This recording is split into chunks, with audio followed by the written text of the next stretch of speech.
Hello, my name is Reverend Dr. May Elise Cannon. Today is Friday, October 13th.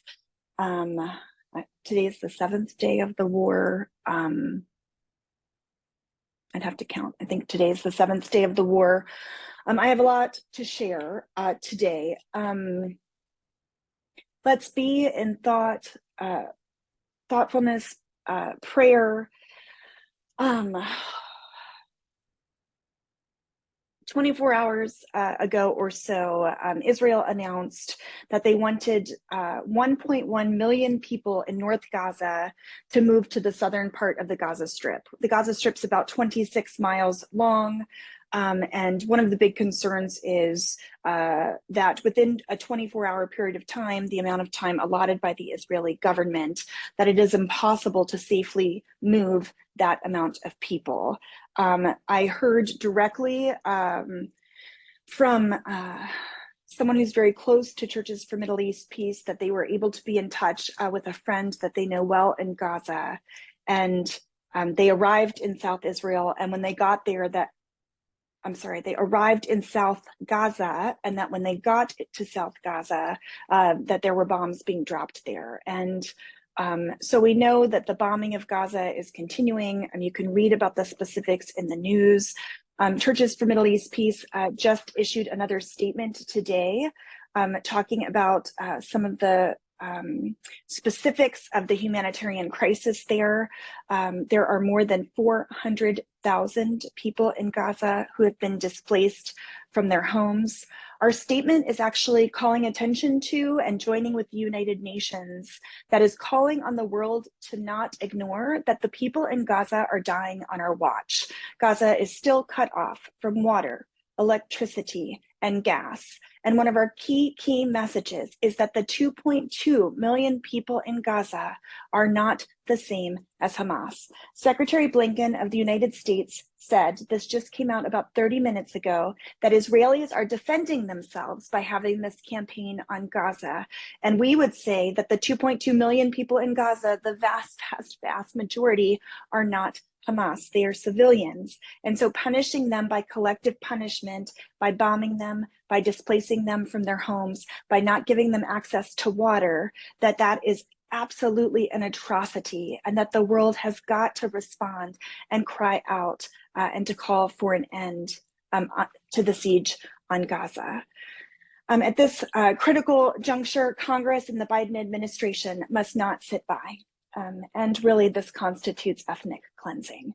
This is the potential to eradicate thousands and thousands of people. And we heard from Netanyahu also just in the last 30 minutes or so that this hit the Western media, that he has said, this is only the beginning. We continue to monitor and to watch and to hope and to call on Hamas to release the 150 hostages that are still being held captive. And we know that many people this week in Israel and Jews around the world continue to lament and to grieve.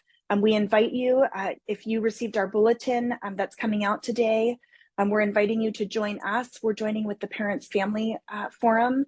They're having a service on Sunday that will be a virtual service.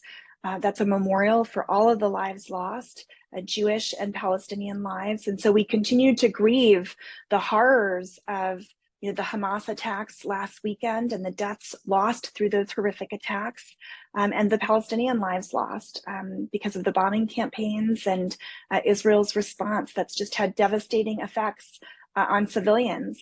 The number of children who've died in Gaza has already surpassed 500 children in the past week alone. So we wanted to let you know all that news. One of the other dynamics that's happening is that there is a war of narratives. And I just was speaking to a Jewish colleague today who's an Israeli peace activist who stands up for justice for Palestinians, who calls for an end to the occupation. And he was articulating that there's not room. He was expressing that he felt like in his own capacity, that he had such significant grief. He has lost loved ones this past weekend, and that he feels like there's not even room or capacity to hear anything or to talk about anything within, his own Jewish community. And how do we respect and honor the community that is grieving, while at the same time not ignoring the utter urgency of civilians and Palestinians who are in fear? And may I say, it is not only Palestinians living in the West Bank. And I know that Israelis are living in fear also. And so how do we address, the complexities of all of the dynamics, of this ongoing war between Hamas and Israel? We're hearing from people in the West Bank. There are villages in the West Bank that are being cut off, that are starting to have limitations of food. They're not allowed to travel on roads that are being reserved for Israeli settlers to use. And so there's significant concerns about access to food and formula for babies. And there's great, great fear. I wanted to read to you something that we received this is from the Palestinian Water Authority and the Pontifical Mission for Palestine. And this is a quote from their agencies. This is what it says: "The situation on the ground is unprecedented. Since the 3-day sewage treatment plants have stopped working," so they must be talking about Gaza, "including the pump stations, wastewater is flooding into the streets and mixing the water distribution pipes. Water supplies where the network is working are all contaminated. Several illnesses have already been reported. There's no electricity, which means there's no water. Only through UNICEF are they supplying small desalination units with diesel that then serve small communities. They can't operate larger desalination plants because the bulk supply pipes are already damaged. Municipalities have only managed to do what is necessary to stop water from gushing into the streets. They cannot speak of the exact damages, and they can't evaluate properly or fix damages. They mentioned in the past events that there was room for technicians to make small fixes, but there's no time and it's impossible. In the words of our contacts at the Water Authority, the priority is given to retrieving bodies from under the rubble. The Red Cross is struggling to get in ambulances, and international agencies are also crippled at this time. On the front of the public health, water, and sanitation, we have so much to deal with and a lot in the aftermath." That's the end of the quote. And I would say a lot in the aftermath, and the reality is that the bombs are continuing. And so, friends, we would encourage you, please, if you have not taken our action alert, this is what we're calling for. We're calling for an end to the war. We're calling for an end to violence. And, I'll tell you, our message is not popular. We are starting to be called really hateful things. I was told today in a meeting that security needed to be brought to some of the places where I'll be speaking. I was told today that I should be careful because a number of the people who are saying some of the things that we're saying, that are advocating for human rights for Palestinians, that their names are being added, that they're receiving death threats. And so I would just say,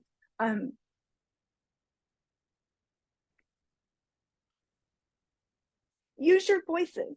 Use your voices on social media, and use your voices kindly and in love. And when people spew hateful things at you, don't respond with hatred. And when people tell you,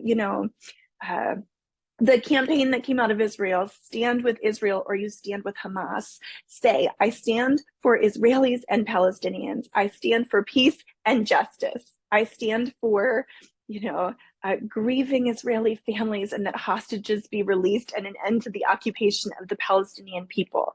I refuse to let the world tell me that I cannot love the Palestinian people. And I refuse for people to tell me that it's anti-Semitic to stand for justice, or that I'm not honoring the Jewish dead. From what I know of the Jewish tradition, it is a loving and beautiful and powerful tradition. And so one of the most honoring things that we can do, my understanding is to advocate for peace and for love and for humanity. And so, please hear me. We condemn hostilities. We condemn the actions of Hamas. but we condemn the bombing of innocent civilians, and we're calling for peace and for justice for all people in the Holy Land. And it's not just people say things like, I'm tired of nice words. These are not just nice words. And I'll tell you why not. Because if they were just nice words, people wouldn't be so mad that we're saying them. And people are furious. I'm having events that are getting canceled. And so there is a battle going on, and it's not only the war between Hamas and between Israel, but there is a battle going on for, will we protect the ability to be able to love across divides? And will we break down the barriers between one-sided narratives that demand that we choose one people group over another group? And I just reject that paradigm. And so we'd invite you to stand with us, support us, donate, take actions. Please, please, please pray with us. We're having prayer meetings next Wednesday. Our briefing is next Thursday. And please join us for the memorial service on Sunday. Take action. I'm probably now repeating myself, and forgive me for my emotion, but we will work diligently. We're so grateful that we're not alone in our work. We ask that you come alongside of us, and we'll learn together and do our best as we go, as we seek to pursue peace and to call for an end to this horrific, horrific war.